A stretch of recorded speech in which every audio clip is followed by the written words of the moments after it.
अस्सलामुअलैकुम। Welcome to my channel दिलचस्प कहानियां। मोर अपडेट्स के लिए हमारे चैनल को सब्सक्राइब करें और नोटिफिकेशन आइकन प्रेस कर दें। तो चलिए कहानी शुरू करते हैं। उसको इंजेक्शन लगा दिया गया था, लेकिन उस पर पूरी तौर पर इंतजार तो नहीं किया जा सकता था। मैं अपनी सोचों ने गलताओं बेजां खामोश बैठा था। अब एग्रीजन ऑफिसर भी खामोश था और मेरे पासपोर्ट के औराक उलटने में मसरूफ था। इस तरह जैसे ये सादा औराक ना हो, पर इन पर कोई दिलचस्प कहानी तहरीर हो। ऐसी दिलचस्प कहानी की जिस पर नजरें हटाए ना हट रही हूँ। तकरीबन 15 मिनट यूं ही गुजर गए। फिर उस सुकूत को टेलीफोन की घंटी ने तोड़ा। इमिग्रेशन ऑफिसर ने चौंक कर रिसीवर उठाया। जी हाँ, मुझे यकीन है कि यही मतलूबा शख्स है। जी हाँ, वो इस वक्त भी मेरे सामने मौजूद है। ठीक है, मैं रिसीवर इसे दे रहा हूँ। उसने रिसीवर मेरी तरफ बढ़ा दिया।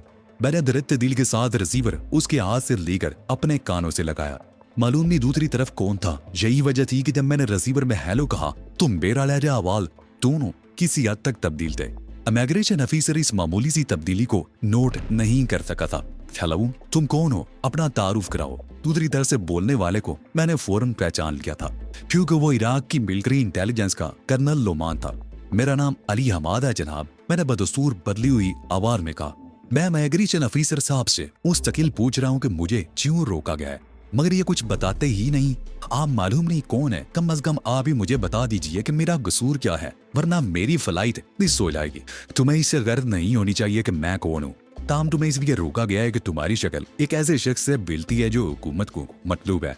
अगर मेरी जरूरत आपको मतलूब किसी शख्स से मिलती है तो उसकी सजा मुझे तो नहीं मिलनी चाहिए। आगे वो शख्स कौन है? मुमकिन है उस शख्स को जानता हूँ, मुमकिन है तुम उसे जानते हो, मगर हम उसका नाम जाहिर नहीं कर सकते और पूरी तरह तस्दीक किए बगैर तुम्हें मुल्क से बाहर जाने की इजाजत भी नहीं दे सकते।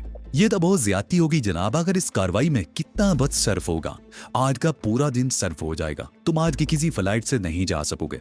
इमिग्रेशन ऑफिसर साहब तो उस शख्स से वाकिफ होंगे। मैं इन्हें मुतमईन करने की कोशिश करूं, क्या इस तरह काम नहीं चल जाएगा? इमिग्रेशन ऑफिसर उसके नाम तक से वाकिफ नहीं है, वो इस सिलसिले में कुछ नहीं कर सकेगा। मैं इजरात करता हूँ जनाब, ये एक जिम्मेदार आदमी है, एक अहम ओहदे पर फायद है। ये कैसे मुमकिन है कि उसके नाम से भी वाकिफ ना हो? आप लोग मुझे ख्वाह बुखार रोकने की कोशिश कर रहे हैं। फजूल बातें मत करो। वो शख्स इस इमिग्रेशन ऑफिसर से कहीं ज्यादा अहम है और उसका नाम तक खुफिया रहना जरूरी है। तुम इंतजार करो, मेरे आदमी तुम्हें लेने आ रहे हैं। एक मिनट ठहरिए जनाब, मैंने तेजी से कहा।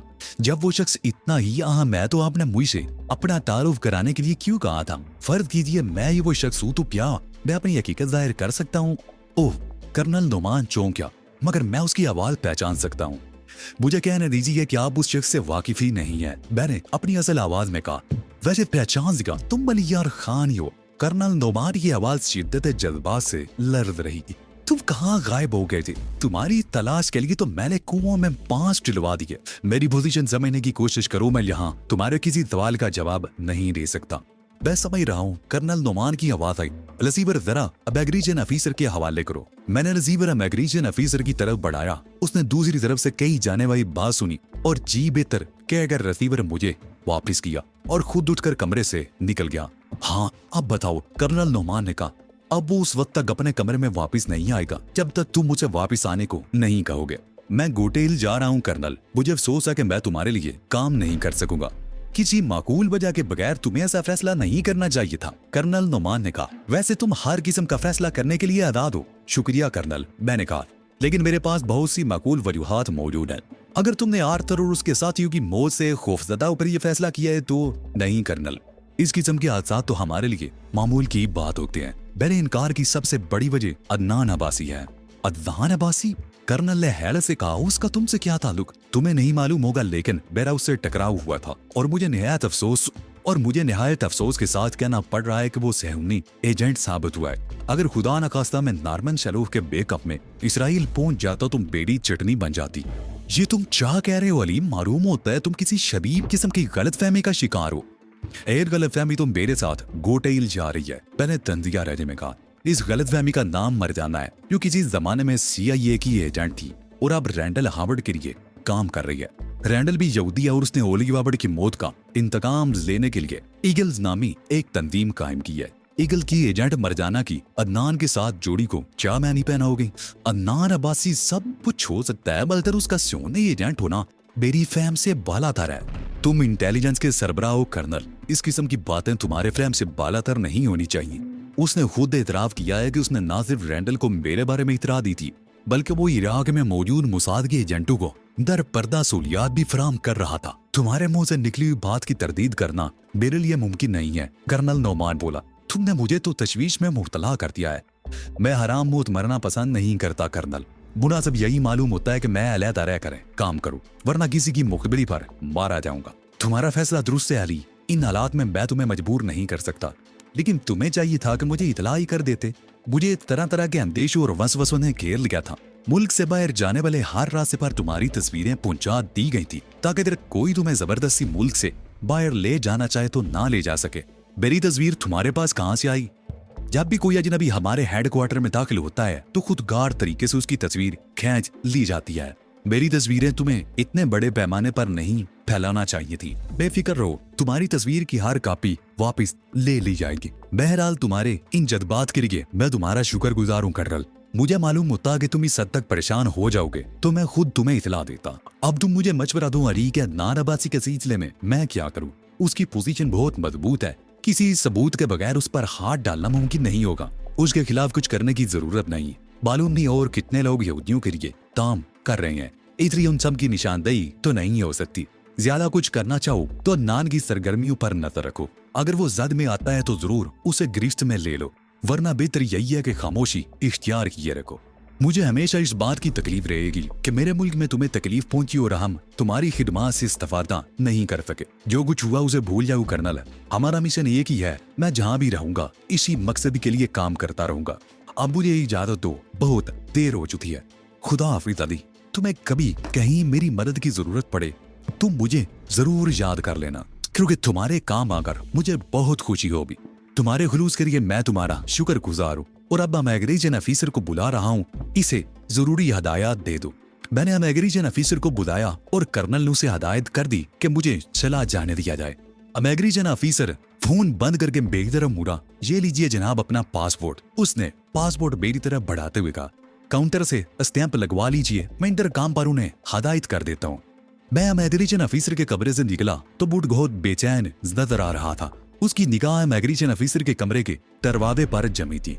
मुझे देखकर उसने बेचैनी का मुजाहरा किया। मैंने हाथ हिलाकर उसे पुरसुकून रहने को कहा और इमिग्रेशन काउंटर से पासपोर्ट पर स्टैंप लगवाकर बाहर निकल आया। बाहर निकलते ही बूढ़ और तहदीब ने मुझ पर सवालात की बौछार कर दी। मैंने मुख्तसरन उन्हें सारी सूरत बता दी। तब कहीं जाकर उनकी जान में जान आई। वैसे तुम्हें मेकअप कर लेना चाहिए था। अगर मेकअप कर लिया होता तो हम बिला रोक टोक यहाँ से निकल जाते, अब किसी और मुश्किल में ना पड़ जाएं। तहदीब ने कहा, इतना हल्का मेकअप करने की बहुत सी वजूहात थी, उनमें से एक तो तुम्हारे सामने आ गई। अब यह देखना है कि रैंडल कितने पानी में है। तुमने खुद को मुश्किलात में मुबतला करने की आदत अपना रही है अली। रैंडल से बचने की कोशिश करो, वो तुम्हारे साथ कोई रियायत नहीं करेगा। बेफिक्र रहो, मैं पूरी तरह मोहताद हूँ। फ्लाइट ठीक वक्त पर गोटिल एयरपोर्ट पर लैंड कर गई थी। दुराने से पर कोई खास वाकया पेश नहीं आया और बुढ़ के साथ साथ तहजीब भी इस बात पर बेहद खुश थी कि हम गोटे हिल पहुंचकर नई हिकमत अमली वज़े करने के बाद पूरी यकसोई के साथ रैंडल हावर्ड के खिलाफ सरगर्म अमल हो सकेंगे। रनवे पर हमारा इस्तकबाल आर्मी के एक शाफाम शख्स ने किया, जिसकी वर्दी पर लगे हुए निशानात उसे कर्नल जाहिर कर रहे थे। मुझे कर्नल शिवालो कहते हैं जनाब। उसने मुझे बड़ी गर्मजोशी से मुसाफा करते हुए था। मैं जनरल टेरेस के जाती महकमा ताल्लुकात आमा का सरबराह हूँ।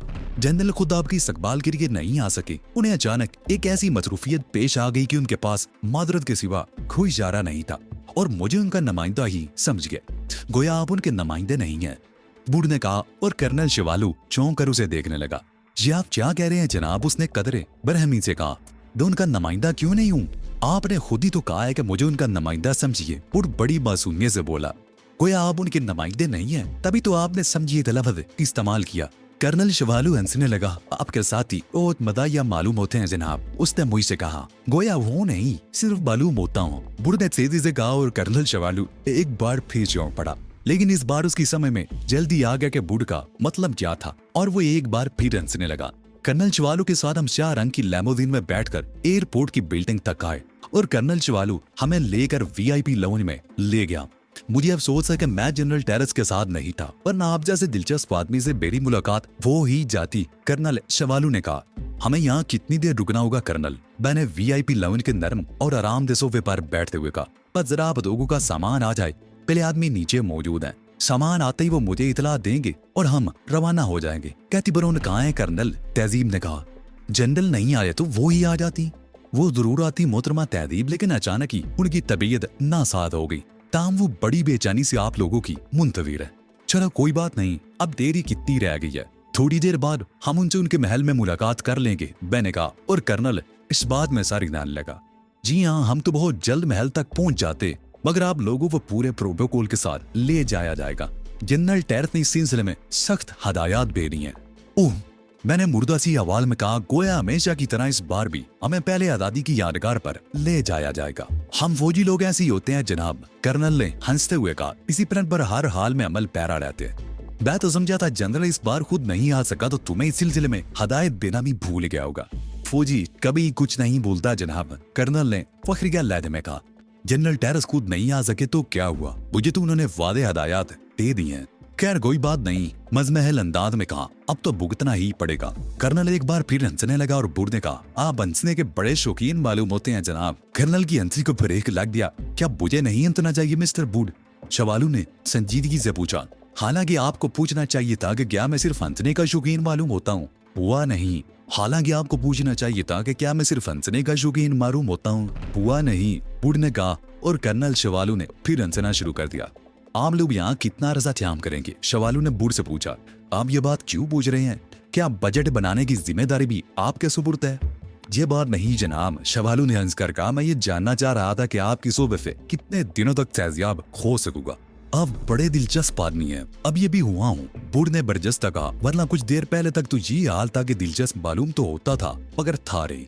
बस कीजिए जनाब, शवालू बेतहाशा हंस रहा था। आप तो हर बात में मज़ाक पैदा कर देते हैं। मैं उन दोनों को बातें करता हुआ छोड़कर उठा और वीआईपी लाउंज के दरवाजे की तरफ बढ़ा। अरे आप कहाँ जा रहे हैं मिस्टर अली? कर्नल ने चौंक कर पूछा। आप लोग बातें करें, मैं जरा बाहर कॉरिडोर में टहल रहा हूँ। मैं भी आपके साथ ही चलता हूँ जनाब। कर्नल ने उठने की कोशिश की मगर मैंने हाथ के इशारे से उसे रोक दिया। तुम बैठे रहो कर्नल, मैंने कहा। मैं कहीं गुम नहीं हो जाऊंगा। ये बात नहीं है जनाब, आपकी हिफाजत की जिम्मेदारी हम पर है। खुदा न खासा आपको कुछ हो गया तो हमारे लिए जवाबदेही करना मुश्किल हो जाएगा। मैं बच्चा नहीं हूँ कर्नल, खतरात से खेलते मेरी उम्र गुजरी है। तुम्हें जनरल टेरेस के सामने शर्मिंदा नहीं होना पड़ेगा। कर्नल बैठ गया, लेकिन अंदाज ऐसा था जैसे मेरे साथ जाना चाहता हूँ। लेकिन अगर वो साथ आता तो मेरा मकसद ही फोत हो जाता। बाहर कॉरिडोर में वीआईपी रूम के दरवाजे पर दो फौजी अलर्ट कर रहे थे। मुझे देखकर दोनों अटेंशन हो गए। मैं कर्नल की इजाजत से बाहर निकला हूँ। उम्मीद है तुम्हें कोई एतराज नहीं होगा, मैंने कहा। वो दोनों सिर्फ सर हिलाकर रह गए। कॉरिडोर में सन्नाटा था। मैं टहलता हुआ कॉरिडोर के सरे की तरफ बढ़ा, जहां से कॉरिडोर बाईं सिंत घूम गया था।